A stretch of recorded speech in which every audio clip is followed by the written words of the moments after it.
Hey, good afternoon, everyone. Excited to celebrate Black in Biophysics Week 2025 here with me, Julian Alston, Dr. Chrystal Starbird, and Dr. Whitney Stevens-Sostre. Today, we're actually going to have a conversation kind of about academia, um, Black in biophysics in academia, as well as, as academics, how we balance work life outside of academia, and a whole host of other different things. But really, what we'll be focusing on today is Dr. Chrystal Starbird's kind of journey through academia and then asking and answering these types of questions. So I guess just a brief introduction. I'm Julian Alston. I'm a postdoc with TJ Ha at Boston Children's Hospital. I've been involved in Black biophysics for several years now. I like intrinsically disordered proteins, structural biology, or because I work with intrinsically disordered proteins, I guess it's kind of unstructural biology. And I can hand it off to my colleagues to introduce themselves. So maybe Dr. Starbird. Yeah, thank you so much for that, Julian. So as mentioned, I'm Dr. Starbird, aka Chrystal today. Chrystal, the crystallographer, however you want to refer to me. I am an assistant professor at the University of North Carolina at Chapel Hill. I'm in the Department of Biochemistry and Biophysics. I'd say I'm, essentially a trained crystallographer, but as with most structural biologists nowadays, especially ones who are interested in membrane protein receptors like myself, cryo-EM is a technique that we're employing in the lab, as well as other biophysical techniques and cellular assays as well.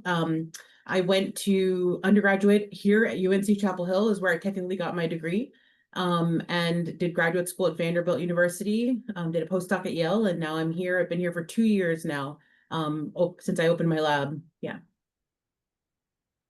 Nice. Thank you so much. Whitney?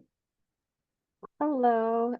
Yeah, so I'm Whitney. I am a postdoc at the University of Wisconsin-Madison, working in the laboratory of Dr. Mrinalini Hoon. I am an electrophysiologist by training, and I am into everything voltage-gated channel. And currently, I am applying my biophysical training in voltage-gated channels to the physiology of the mammalian retina. And so I use a combination of different transgenic mouse models, electrophysiology, and high resolution confocal imaging to really understand what channels do at the level of the circuit and also at the level of single cells. Oh, so I guess I'm going to start off with asking Chrystal, the crystallographer, a couple questions, really to get a sense of you as a person, so that we can kind of understand the steps you took along your journey and maybe why. So I know you said you went to Vanderbilt, but maybe let's take a few steps before that. And where are you from? And like what led up to before you even got to the PhD? Your decision to go into science, or and what you decided to do in undergrad, how that kind of shaped your career trajectory. Yeah. Thank you. Yeah. So, I tell people I'm from Boston, because technically the majority of my childhood was spent in Brookline, Massachusetts. Oh, I was born in Washington State. I was born in Tacoma, Washington. I don't remember much of that area, except I do remember Mount Rainier. But I um, moved to Boston, to the Boston area when I was 6 years old, and I stayed there, till I was basically a young adult. And so that's really where I consider myself to have grown up. Brookline, if you're at all familiar with it, is actually a really well-to-do town. But like many well-to-do towns, the truth of the matter is there's a huge wealth disparity in that town. And I was proof of that. I grew up in Brookline public housing. So I lived in a family that was extremely poor. I was raised by a single mother. She was on welfare. We lived in, like I said, the public housing on High Street, the Walnut Street apartments in Brookline. But being in that town that had so many resources, I went to an amazing school. And I think that that's a huge credit to the success that I have today. I went to Lincoln Elementary, which is one of the best schools in the elementary schools in the nation. And so even though, my home life was very challenged, to the point where sometimes the only meals I had were at that school. I really was able to benefit from the immense like science programs they had, the connections they had to MIT and Wellesley. So I often tell people, I went to this lasers class or optics class at MIT, excuse me, when I was in about sixth grade. And there was a Black scientist who was participating in the demonstration. And I think for me, that was really in my mind when I think back the first time I really saw myself being a scientist, and I was like, oh, what they're doing is so cool. Like I really want to do the same kind of stuff, right? And so I think that that's, kind of part of my early background. But if I'm being honest, if you had asked me all the way through high school if I was going to be a scientist, the answer would have been absolutely not. Like, first of all, I was, a young person who was like, I'm not a nerd. Like, I'm from the projects. I'm cool, like no science stuff going on over here. I love playing basketball. I was actually really good at basketball. I played on some national teams. And so I was like, I'm going to be a basketball player. But I also recognize that I like academics. So I was like, I think I'm going to be like a writer or a lawyer, maybe, and like use that on. I'm sorry, what position did you play? Oddly enough, I played center. So Ah, okay. 11. And typically that's not really tall for a center, but I was a pretty successful center, pretty aggressive, pretty high jump. So yeah, I was keeping up with most of those 6'4" girls that I was playing against most of the time, but some of them got me. So yeah, so I really thought that that was kind of the direction I was going to go into. When I was 14, I had my first job. I worked for a law firm, and I was like a legal clerk was the title, but really I was just doing whatever they asked me to do. I was copying, documents, that kind of thing. And I worked in a law firm. There was a divorce firm, and the people who owned the law firm were divorced attorneys. So they were previously a couple, now working together as divorce attorneys, running a divorce, attorney law firm. So it was all things you could imagine. And I just knew, as much as I loved, they were a great couple. As much as I loved the experience, I was like, I think maybe law might not be for me. I just saw it was so much paperwork, and I was like, oh, this is not what I imagined, right? The day in and day out didn't really kind of engage me in the way that I had thought it might. And so, as the wheels started turning at that point, but honestly, it was around the age when I was really thinking about college, and I was thinking about what's realistic for me to get out of this hole that my family is in. Like I was very cognizant of the fact that we didn't have anything. We didn't have money. We didn't have money for me to go to college. We didn't have knowledge for me to go to college. And I was like, what's going to be the most realistic path for me getting us out of this hole and moving myself up to a different space? And I thought, if I'm being really honest, I've always been really good at science and math. I used to win math meets and all these kinds of things. And so I was like, I have to like be honest, like this is where clearly other people see my talents. And so at that point, I started shifting to thinking about applying to science programs. And that's kind of exactly what I did outside of high school. And I was thinking that I would do like MD, PhD or something and make tons of money. And, I think that that's kind of ridiculous now. But, that's kind of the mindset that I was in, was really, um, I know that I love science. I have loved science since I was a kid. If I really think back, like my the people who knew me when I was young will tell you that I started a nature club, and I tell this all the time, but it's like true story. Like this is what they always talk about.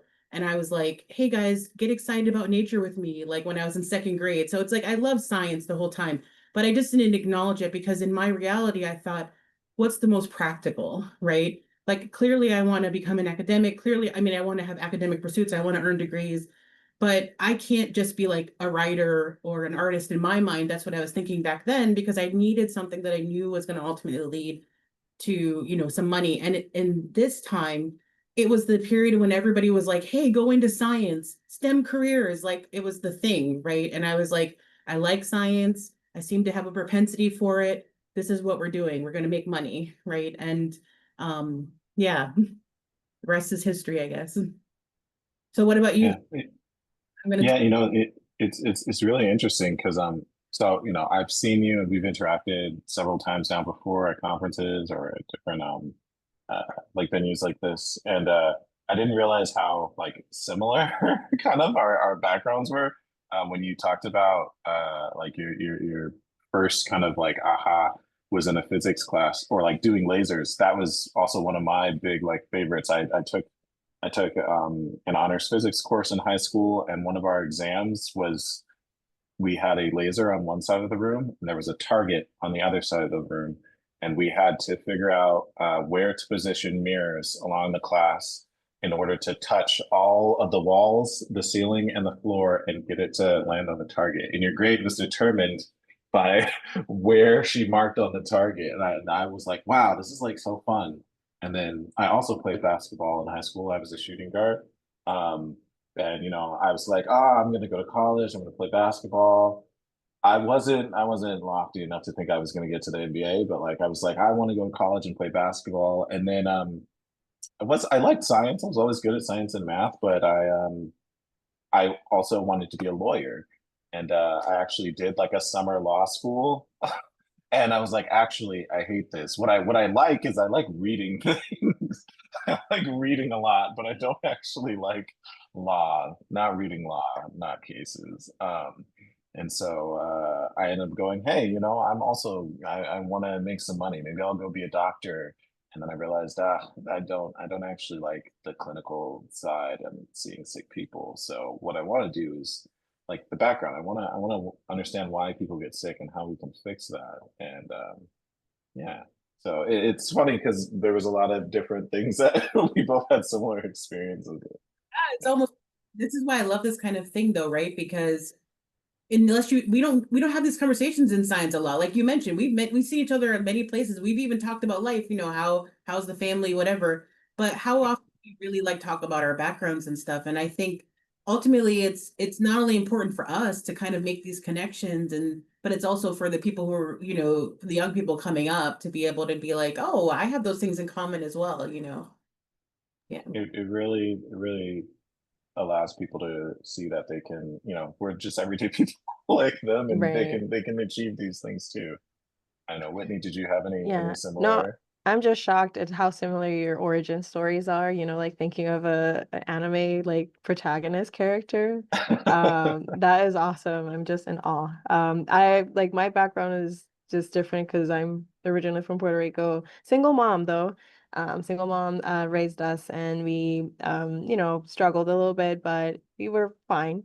And I always loved science and math, and somehow I got into like a specialized boarding school that was in science and math, and teachers helped me out, and they helped, I didn't know exactly what a career in science even was, to be honest. I was also kind of thinking about going to med school because that's what I thought people who liked science and math do. At least that's what I had heard at the time. I was always a nerd and a very proud one. I was not great at sports, but I played several things. But yeah, it's wonderful to hear kind of how, regardless of whatever your background may be, so long as you have that excitement for science, you can just boop, get in here and do your thing. Yeah. And I want to go back to one thing you said too, which is, always a proud one. I think inherently I was always proud to be a nerd. Like I saw how it allowed me to interact with so many different people at different levels, like in sixth grade, I was chosen as like the state student representative for DARE, the DARE program, and I got to meet the governor. And he was like, oh, and we had this really good conversation at the lunch, and he was like, you're such an impressive student. And like, I can't believe I had this conversation with a sixth grader. Like, and I was like, oh, but I feel like this is like what reading and learning like allows you to do is to like this kid from the projects, like just the next day have lunch with the governor and like not bat an eye, right? It's like that idea that that exposure to different worlds, cultures that you get through learning and reading kind of opens up a world to you, right? And I felt like the people who were my friends who were more like entrenched in the life we lived didn't really have those same like openness and opportunity to kind of get to know all these things. So I always loved it. But I grew up in the era of like, no, it's not cool to be smart.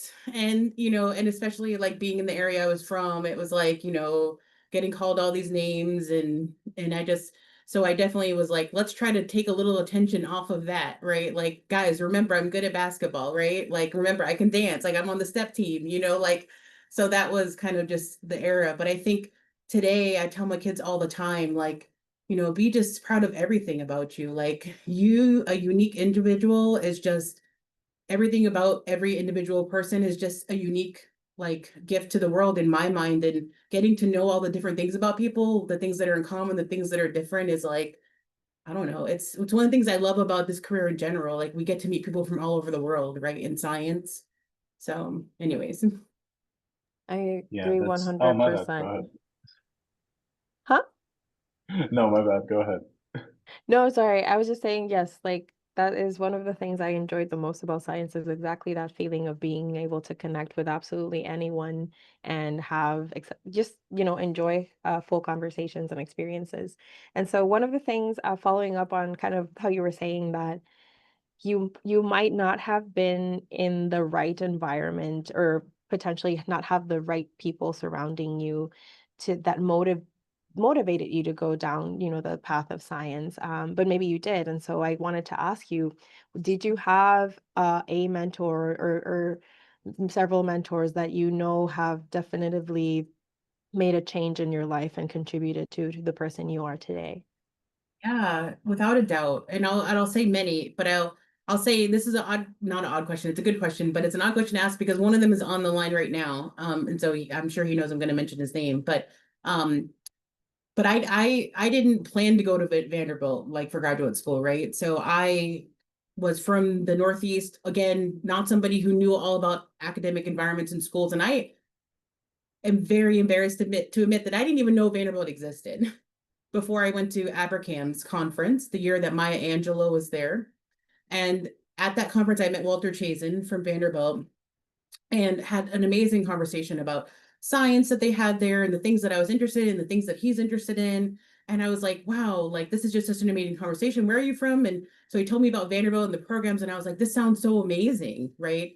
And now I'm like, of course, like Vanderbilt's an amazing school. Like, how could I have not known? But I really didn't. And that just speaks to the lack of exposure that I had in that phase of my life, right?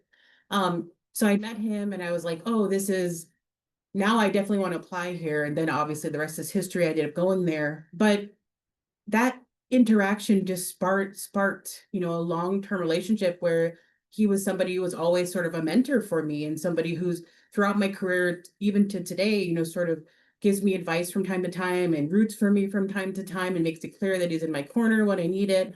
And I think you need that kind of thing to sort of traverse the really challenging things that you experience in science.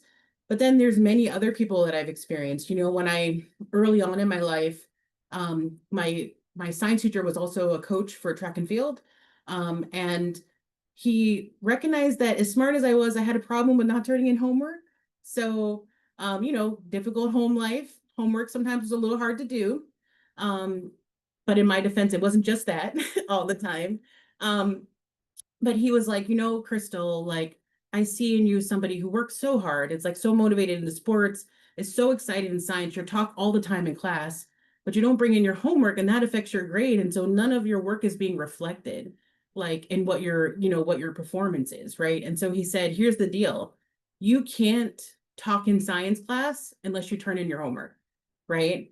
And I feel like for a while I was like, oh, that wasn't nice, like he's going to make me turn in my homework to be able to talk. But you know what? He absolutely knew what I needed because it worked. I could not talk. And so just once or twice being reminded, like, did you turn in your homework? Sorry, I don't see your hand was like enough for me to go, okay, I got to do my homework. Right.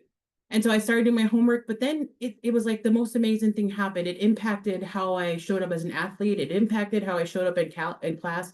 And I think at that point is when I really connected, like your hard work has to have an output in the reality in this world to be recognized, right? And to have an impact.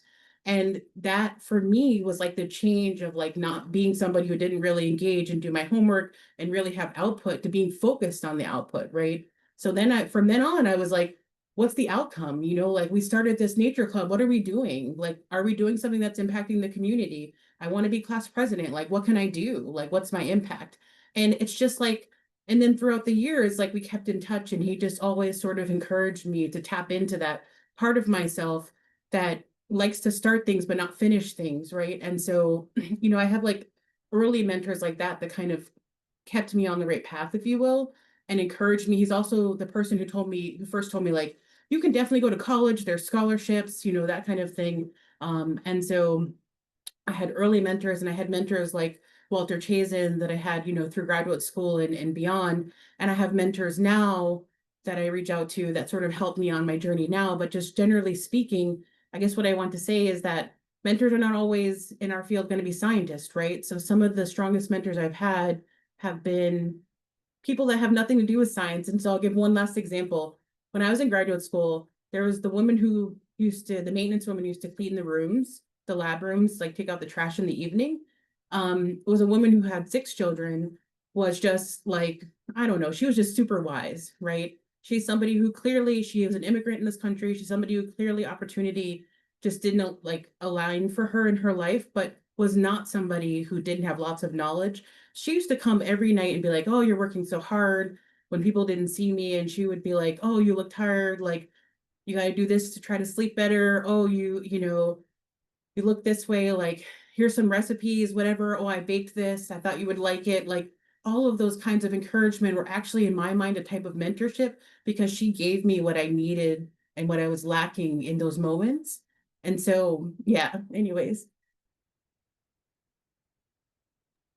Yeah, that's I feel like that's something I experienced as well in grad school and as a postbac where, sometimes you're the only person that looks like you that's in, part of say like the department, but there were people that worked that in my department, like janitors and whatnot, that would always be like, hey man, like we're rooting for you. We know you're a grad student here.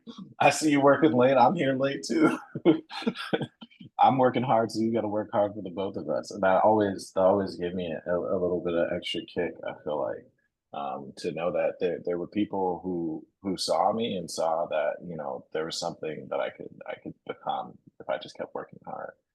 I wanted to also follow up on something you said at the very beginning, which was and something I experienced, and when I've talked to a lot of different people, they also experience, which is we like science growing up, and we're really interested in STEM, and yet we don't really know where to go or like these resources. I feel like I kind of stumbled upon like I just went and I found there were rankings for colleges. I was like, I want to do science. I just went, what are the top science schools? And of course, you see all the normal top ranked schools, but there's like places that can be hidden gems or just there's this void of knowledge. I feel like often where we just don't know what is out there. And I ended up going to UMBC. I really loved it there, and I feel like that really cemented my STEM trajectory because it had a really good STEM program. But I might not have known about that had had I not been doing like the research to figure it out. Absolutely. Um, so I guess was there kind of like a key moment in undergrad where you said I want to go get a PhD, or did it just I feel like for me, I was like, I like science. Maybe I want to do medicine. Maybe I want to get a PhD. Maybe I'll do both. And I volunteered in a radiation oncology department, and I went, absolutely not. I'm definitely going to do research. Um, I Oh, don't know. Did you have a key moment or anything? you know, no, for me it was not really a key moment, it was just an accumulation of things. To be quite honest, um I had children early. So by the time I graduated undergrad, I had 2 children already, right? And so I was really at that point thinking about things very differently in terms of like what my career is. I was trying to be more practical. And maybe it was practical even from the beginning, like we just discussed. But at some point in the middle of college, I was like, maybe I'll do all these lofty things. And then when I started having children and met my husband, I was like, maybe I need to be a little bit more practical. But I was doing a lot of science, and I think I worked in 6 science labs total as an undergraduate. And actually, one of them is just down the hall. I worked at an integrated biomedical research training program. I was selected for in my junior year, and then I ended up working in Brian Straw's lab. And so I had a lot of science experience. By the time I finished undergrad. But then I still was sort of thinking, maybe I'm going to go to medical school. I'm not really sure what I want to do. So I worked for a few years after undergrad. I worked in a cystic fibrosis core. I worked at Pfizer for a little while. I worked in another research lab. And I was just asking myself a lot of questions. And to be really honest, I considered everything as a parent. I was like, maybe pharmacy school is like the quickest path to, I took the PCATs, I think it is. It's been so long, I'm not even remembering. And I did really well, so I was like, okay. I even went as far as like I joined a program at like a pharmacy school, a summer program, and all these kinds of things. And then I was like, no, I don't think that that's for me. I actually worked at CVS for a while as a pharmacy tech, and that was where I was like, I can't see myself doing this day in and day out, right?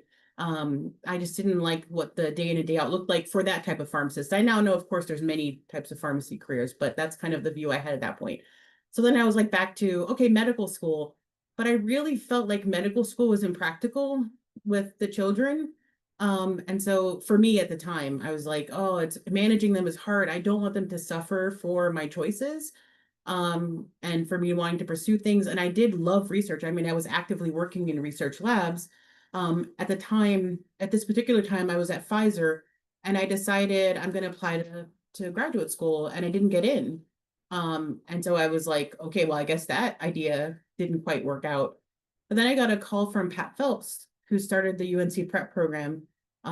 Literally like just a random call. And she was like, hey, we're starting this post-bac program for people who want to go to graduate school, but maybe weren't as successful getting in and could use like a boost and some training to help prepare them for graduate school.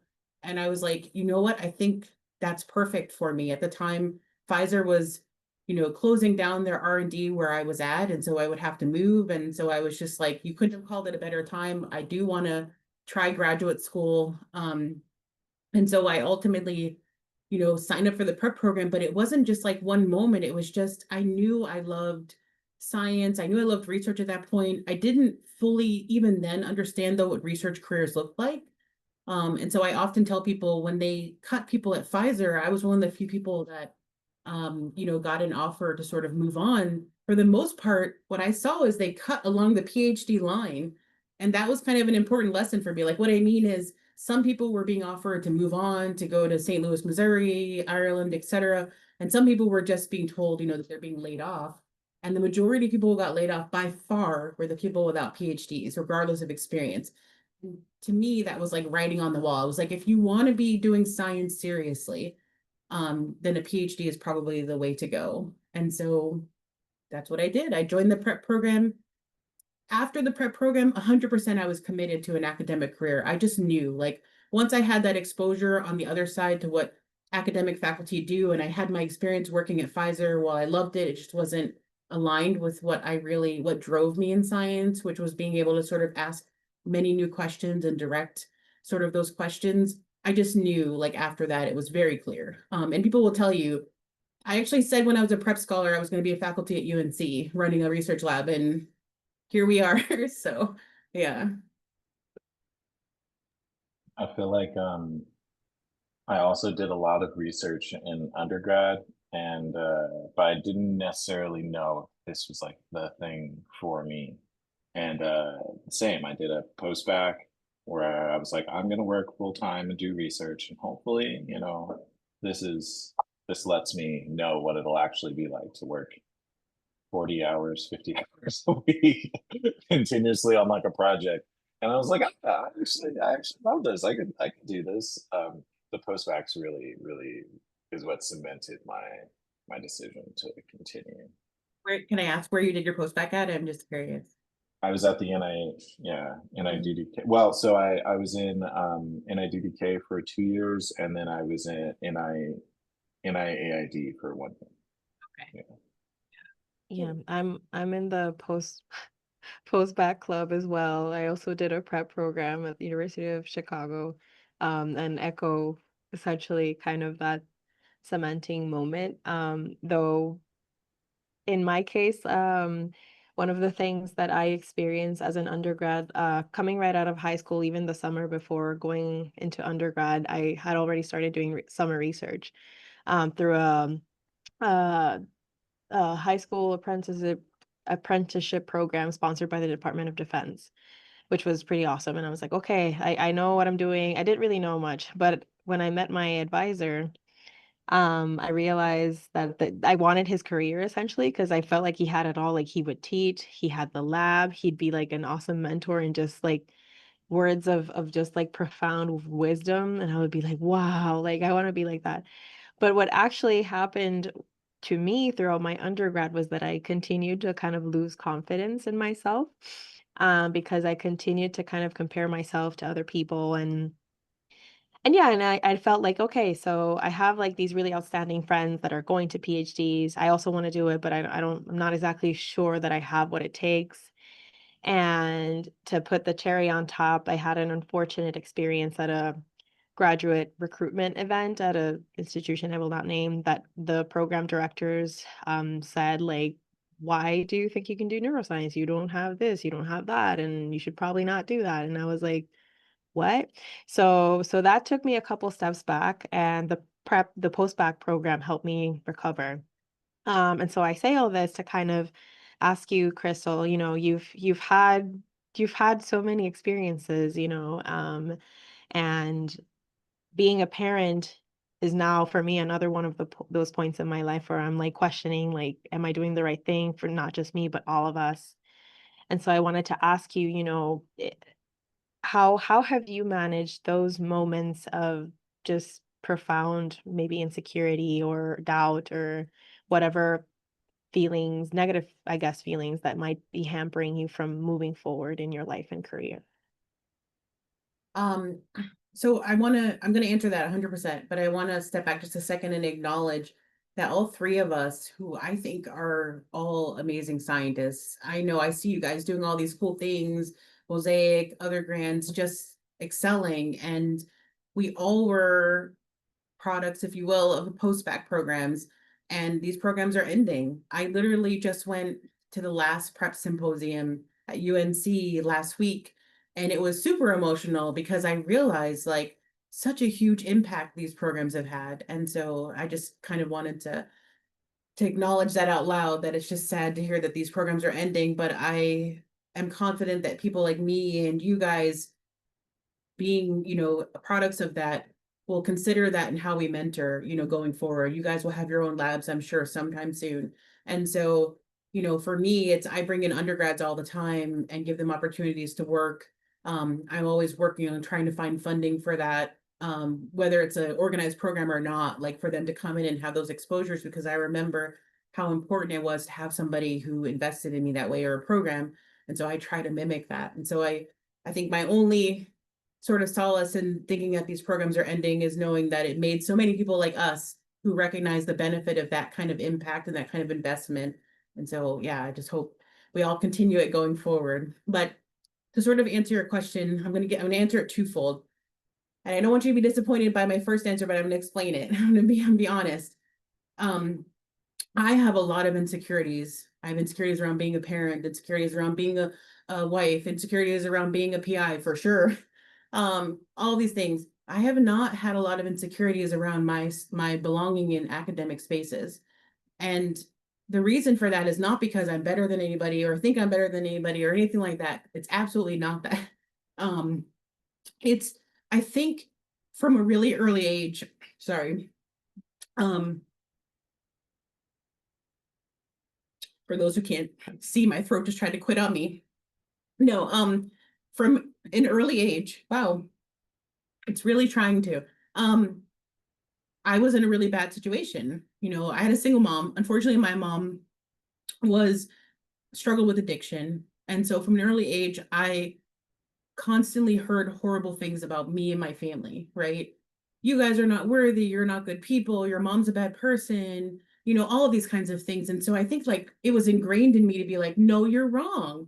Like, I'm smart. My brother's the nicest guy I know. Like, we're good people. And so there was like always this resistance in me that was like from a very early age to like the negative things people would say and the negative self-talk. And I realized that I get to define myself at all times, right? So like from a very early age, a faculty professor would say something like we all hear, like, oh, just focus on basketball or whatever, right? And I would be like, you're wrong. Like I always was like that. And I think it has to do with sort of that upbringing where I was just constantly like on the defense of being like, you know, I belong here. I don't really care what you say. And so I realized like from really early age that the only person who should be dictating what direction I go in and whether I belong is me, right? And so like if I feel good in this space and I feel like I belong here and I'm excited to be here and I feel like I can achieve if you give me the opportunity, I belong here. You can't talk me out of it, right?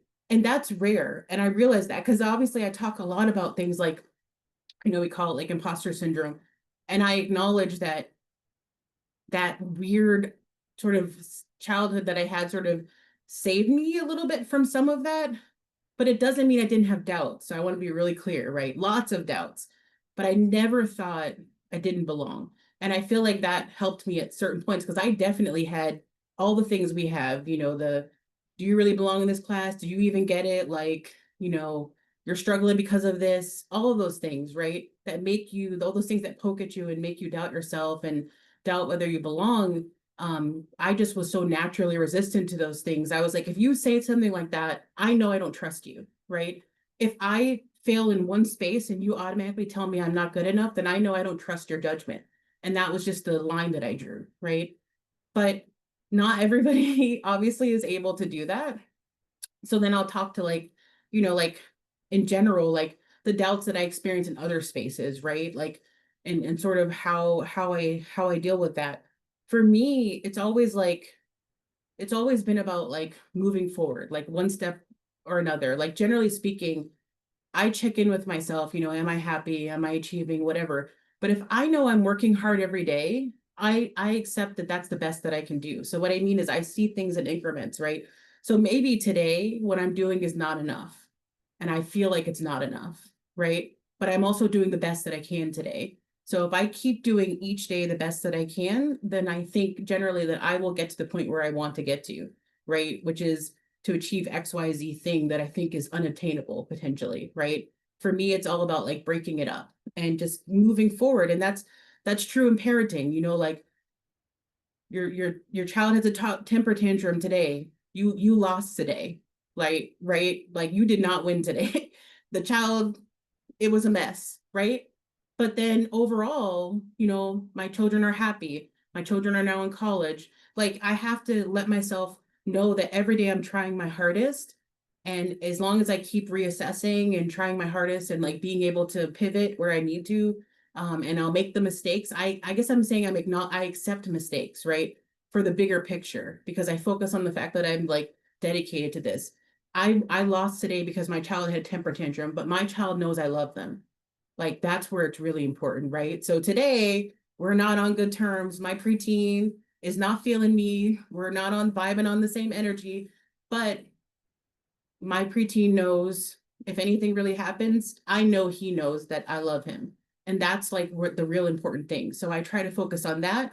And then in the moment, just do the best I can. And I try not to hate myself for the times when I fail to like live up to what I would ultimately like in the moment.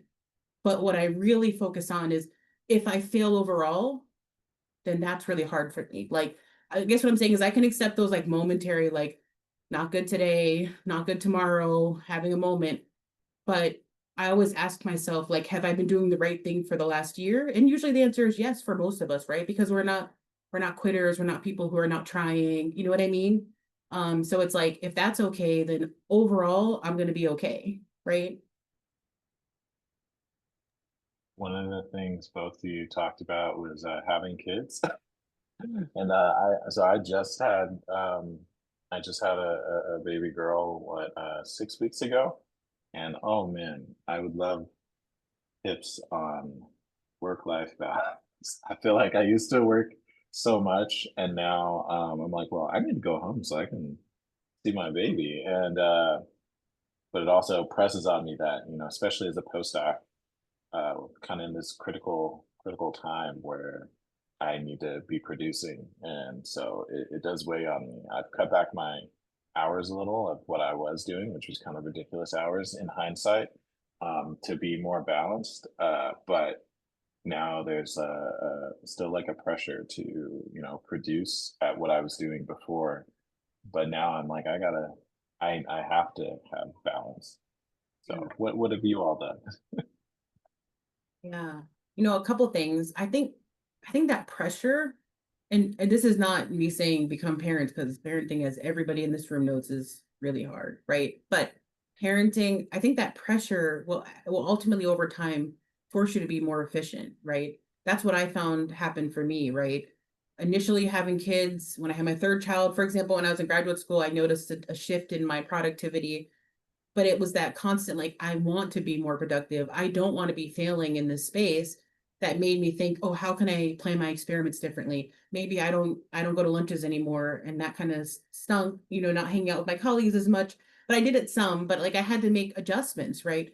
That made me more efficient over time. And I think that will happen to you as well. You know, that it's that pressure that keeps you asking, like, can I do this so that I can get more out of this experiment or this day or this planning so that I can then get home and also do the things that I want to be doing at home. And so for me, it was about those kinds of things. But I would say, you know, the broader question is this is hard, right? So just acknowledging that it's hard. It's never going to be perfect. You're never going to get everything right.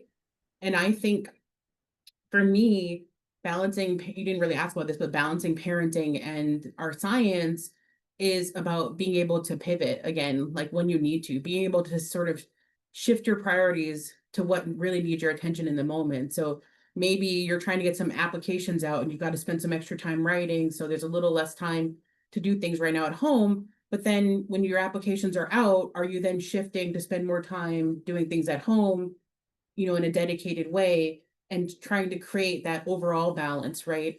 So like for me, when I was in graduate school, for example, and I think my family is really close. Like my kids will tell you today, we're pretty tight knit family, right? So I think all in all, we did okay. Like we had our moments, but we did okay, right? Um, but one of the things that I used to do was that we had this thing that we called Saturday Blitz, and it's like a joke, but it's not because every Saturday I turned off the computer. I turned off, and it couldn't, I'm going to be honest, it wasn't always Saturday. Sometimes it was Sunday because, you know, cells. But basically, the basic concept was true. One day of the weekend, I didn't do any work. Or if I really had to, I'm going to be real honest. I went in at like 3 or 4 a.m., and I'm not kidding. And I would do it before the kids even got up, right? I'm not saying that everyone has to do that. I'm just saying that's what I did. This is But the exactly what I been doing. I told my wife this morning, I was like, you know, I have to do this thing this weekend. I'm gonna get up and I'm gonna go in at like 5:30 on Saturday and I'll be back home by like 9. You know? day with your family, right? And that's exactly what we did. Like we had these dedicated days where it was about them and me, right? And is that everything? No, it's not. Of course it's not. But we had little adventures. Like we always did something really fun that day, just focused on me and them, just building our relationship. So of course I had to help them with homework throughout the week. I had to help cook dinner. I had to do all these normal things that we do.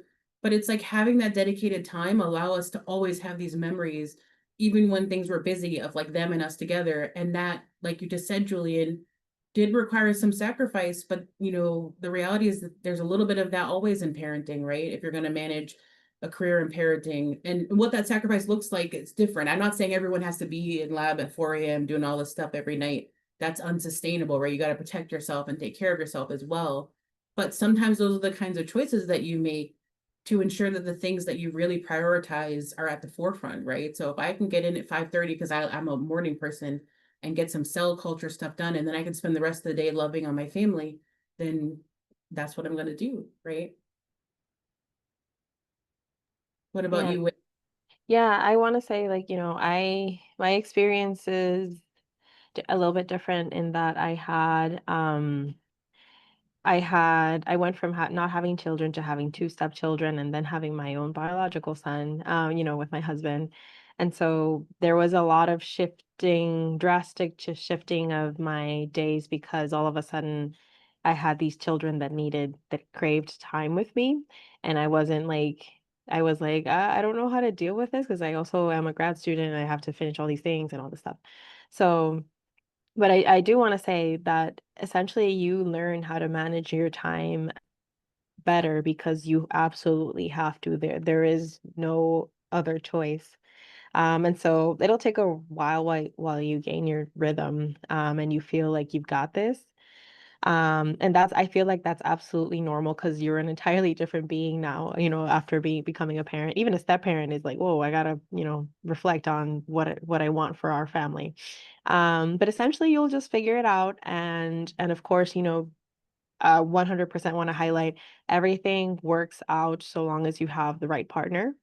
And so you've chosen well, you have this person that is with you for life and is like, we are going to cover each other's faults and just like do our best for our family, then that's really, I feel like what really has made a difference in my life is that I know I got someone that backs me up and vice versa.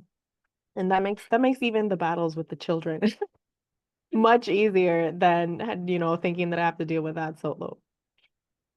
Yeah, Nice. sorry, go ahead. So, oh, go ahead, go ahead. I was just gonna say, like, on top of that, like the partner thing is so true, and also like I'm gonna be honest with you, like doing grad school and having three children, like the relationship was not the priority most of the time. But I had a partner that could laugh about it with me, like, well, we're in the hospital tonight because one of the kids broke their arm. I guess we got some alone time, kind of, because they're sleeping. It's like, you know what I mean? But like keeping that humor, keeping that and acknowledging out loud that you would love to spend time together and doing it, of course, when you can. Like all of that is everything, right? We're not going to get this perfect, right? But having that person who's going to understand what you're trying to do and is going to support you in that, and you're going to, and vice versa, right? Is everything. 100%. I did want to quickly go back to the comment, or sorry, yes, the comment that Walter Chazen made about the prep programs, and it highlights what you already said, Crystal, regarding the prep programs, that each of the faculty members can make our own little post-bac programs by hiring technicians who are fresh out of undergrad and supporting and encourage them to their journey to graduate school, and 100% agree with that. So I'm really glad. Two brilliant people, agree on this.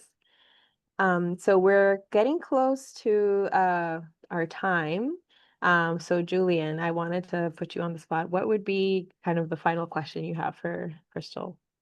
So I guess there was a question submitted from registration, which kind of goes really hard back to academia, but it was since the turbulence in our science funding agencies, have you noticed any acute changes in the hiring practices at the faculty level in universities and academic institutions? And Yeah. I'll add to that, in the spirit of the current situation, what advice do you give us, the next generation, who are in the midst of this, and we're really trying to get to where you are, but there seems to keep being additional hurdles put in place? Mhm. Yeah, this is a hard one because the reality is, and we all know this at this point, I guess, it's a rapidly changing landscape with respect to hiring practices, right?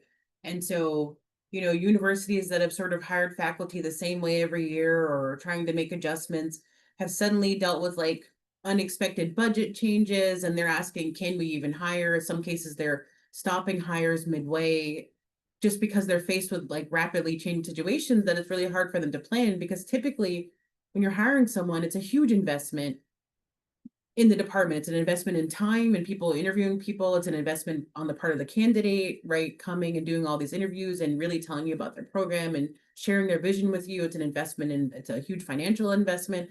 And so there's a lot of planning that goes into it, obviously. And we're in a situation with the current funding climate where it's hard to plan because it's changing constantly, right? Oh, we're going to have 15% indirects. Indirects are used a lot for the extra money that allows people to give startup and hiring. So now everybody's going, oh, what are we going to do? How can we cover that? Some schools can more easily, some schools can't. And so, I just want to acknowledge that it's an extremely challenging situation for both sides right now. But obviously, I feel more for the people who are trying to get faculty positions. Both sides, meaning, the academic institutions are doing the best they can in some cases to respond to a crazy situation, but at the same time, it's obviously super unfair to the people who are trying, who've been working really hard, coming up the pipeline, and are trying to sort of make that transition to faculty positions. And I'm sure justifiably, many of them are asking, is this feasible for me anymore? Is it feasible for me in the United States? Is it feasible for me in general? What are the sacrifices going to look like? What is the landscape going to look like? And I don't have any real answers there. But I will say in general, and this is going to sound really lofty, but I want you to understand that I'm somebody who understands hardship and resistance really well. That I think if you really want something, you first thing you got to do is ask yourself, do I really want this? Right? If the answer is just unequivocal, yes, I know I'm meant to be a faculty. I think I'm going to do great things as faculty. I have great plans for faculty, what I'm going to do with my research program, how I'm going to train my mentees, all of these things. I just know it's the right position for me. Then the general thing is don't give up, right? Like, and that sounds really like flippant, like don't give up. It's crazy right now. Of course it is, right? But things change constantly, and they could change somewhat towards the positive, right? Or you just need that one opportunity where maybe, half the schools are hiring that were hiring last year. but now you're changing how you network and how you engage with people to really ensure that those few opportunities you have are there and aligned for you, right, as an individual. And I realized, like, acknowledging and all that, that obviously the competition is just automatically going to become much more intense in this situation, right? But if it's something you really want, then I don't think you should give up on it just because of what's happening now, right? And so maybe for some people that means you've got to put off making that transition. Like maybe this year it just can't happen, but you're going to have a strong plan for how you're going to make it happen potentially next year, right? So you're going to be going to conferences more than you did. You're going to be networking more than you did. You're going to be asking people about positions more than you have. I'm just saying, like, whatever you have to do, because this is what I would do in your situation. I would say, this is what I want. I'm not going to let these people take it from me. And so what do I need to do to make it happen? Right. And I would be asking myself, what do I need to change? How do I need to shore up my CV? Like, what do I need to do in this landscape to get to the point where I want to get? And it might be longer. It might not be, yes, I can put myself out next year and I'm definitely getting a job. It might be a longer journey than anybody wants and that anybody deserves. Like, nobody in this situation deserves what's happening right now. But it's like, at the same time, like, I just strongly believe the reason, literally, I say now, like, I didn't know I wanted to be a scientist for a long time, but once I did, I knew and I was fully committed and I feel confident that I picked the right position for me. And at that point, like after graduate school, nobody was taking that away from me. Like, it just wasn't going to happen. My postdoc, there were so many hard things that happened in my postdoc. When I got a prestigious grant, I lost my health insurance for my family. Like, and I was like, you know what? I'm not going to let this take me out, right? So I'm going to find a solution. It sucks that I'm in this position, but I'm going to do it. And not only did I do it, but then I helped other people at the school make it so that that never happened to anyone else again, right? And I had a small role, but I had a role in impacting and changing the policy at the place. But I'm just generally encouraging you that, like, yeah, this is horrible. And I hate that people are in this situation. And I'm here if my email is public, you want to reach out, you want to ask me questions about being on the job market, like, I'm happy to help in whatever way I can. But if you really want this, and if you know that this is the position for you, then don't let what's happening now discourage you, because this is temporary, I promise you. In the span of life, maybe 3 or 4 years, but it is ultimately temporary. And picking up the pieces might take some time, and science as a whole might change what it looks like, how it functions as an enterprise might change. But the reality is, if you think you belong in this space, like, you can carve out that space. And I'm confident that people who really feel that way can do that, right? But it's not going to be easy. So if you're like, I'm not so sure this is actually the career for me, like, I would love to do it, but I'm just not 100% sure, now might be a time to, like, obviously, to sort of reassess, because it's going to take a crazy amount of sacrifice in this current environment, unfortunately, from what I'm seeing now. I mean, obviously, we're day by day here, right? So, yeah, I guess that's all I have. It's not that much, because I just want to acknowledge, like, this is an impossible situation that people are having to navigate, right? But if anything, you can take away from what I said, like, my life alone, and there's lots I didn't share, of course, teaches people that you can navigate yourself through an impossible situation and you can come out on top at the end, right? And you can come out having achieved the things that you wanted to achieve. And I'm still working to get there, obviously, to the things that I really want to achieve. But in general, considering where I started, right, we here. So I think that ending on these great words of encouragement and kind of direction is a great way to finish this off. Thank you so much. Thank you, Chrystal. All right, well, with that, we will conclude our Q&A with Dr. Chrystal Starbird. And thank you all so much for participating in Black in Biophysics Week, and we'll see you next time. Thank you. Bye.